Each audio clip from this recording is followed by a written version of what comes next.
Hello, staff and Windsor families. This is your COVID update for January 17th through January 21st.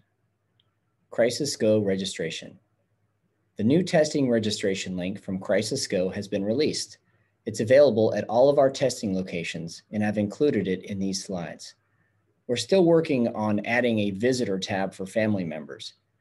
It may have been added by the release of this message. If not, we hope to have it up and running by the end of the week. At that point, family and community members will no longer have to register for a PCR test, only the antigen or rapid tests. Test results will come in an email. For those of you not getting your test results, valid student, staff, or parent emails found in ARIES are currently the only emails that will generate a response. We're working to change that. Crisis Go continued. Booster submission. The booster submission link is complete. We will be releasing it soon. Look for an email from Crisis Go. There will be a few steps. There's a selection for everyone. Unvaccinated, vaccinated and boosted, vaccinated and eligible but not boosted, and refuse to say. Please do not ignore the email as booster registration is due February 1st according to the Health Order C1933. Those that are not able to acquire a booster or have not been vaccinated will be required to test twice weekly. Clarification. Quarantines are a result of a COVID exposure. Isolation is a result of being COVID positive. Quarantines start on the day following the most recent exposure. If you are continuously exposed to a COVID positive person, your quarantine clock continues to reset until you are no longer exposed. Booster clinics. We have struggled to secure another booster clinic following those we offered in November and December. Alliance, who has been our primary partner, will no longer be offering Series 1, Series 2, or boosters as of January 31st. SCO is pulling together a community clinic on Saturday, January 29th at the Sonoma County Fairgrounds. Times have not yet been posted for this event. Other local clinics include the Roseland Community Center and Rohnert Park Community Center. Information for both clinics, times, and locations are included in these slides. Tests. The COVID team has been working on acquiring more rapid tests. At this point, we are in communication with the county to secure more rapid tests. It's unlikely the tests that we will be able to provide will be take-home tests. They're likely to be what we recently received from the food bank. These tests will have to be administered on site as they come with only one bottle of activating solution per 40 tests. Though not as convenient as home tests, we hope to have enough for each site to have plenty for staff and students in need. New guidance. This was updated as of January 14th. Big changes in the quarantine guidance from California Department of Health. This section is for home-based exposures only. Home-based exposures for unvaccinated individuals. Home-based exposures still result in 5 days quarantine. Day 1 of quarantine starts the day after the last exposure.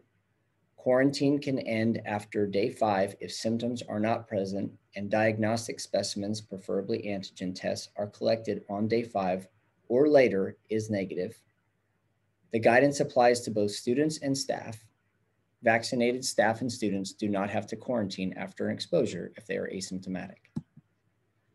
New guidance continued. This is K-12 in-school exposure. California Department of Health has just released new quarantine protocols for COVID exposures in school. It's called the group tracing approach. Here's how it works. Student exposures. Regardless of vaccination status, masking, distance, or length of exposure, all exposed students will do the following. Stay in school for in-person instruction, continue with extracurricular activities and don't need to quarantine outside of school. Should get tested within 3 to 5 days. With this approach, schools will no longer send notifications to specific families, but will instead alert the entire class or teams of potential exposures. New guidance continued. K-12 work exposures. California Department of Health has released special guidance for workers who are exposed. Staff who are exposed to COVID while at work. If you are exposed to someone with COVID at work and are unvaccinated, you may continue to come to work if you meet these guidelines.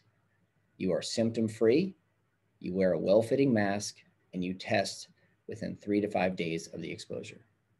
Vaccinated and partially vaccinated may continue to come to work after exposure, though they should monitor for symptoms and test on day 5 following the exposure.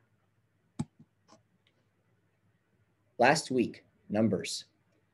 Between January 9th and January 14th, we recorded 222 student COVID cases and 14 staff cases in the district. Last week, we recorded 4,226 absences. Keep in mind that one student may generate multiple absences. This is not a total of students who are absent, but a gross total of absences. Last week, we administered 826 PCR tests and 120 antigen tests, both down from the prior week when we administered 1,290 PCR tests and 273 antigen tests. Appreciation.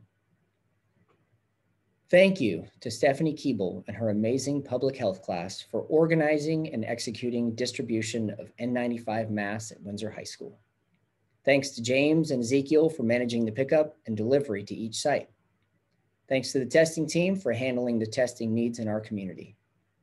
Thank you to our nurses and the site health professionals for calling and emailing each family with a COVID case to walk them through the new guidance and share the isolation timelines. Thanks to Maddie Cleaver and Lori Monty, who do everything I can't get to. Thanks to Paul Kinnunen for helping with the multiple on-the-fly changes in recent videos. And a special thanks to our families for your patience with the constant changes and updates. We'll see you next week for more updates.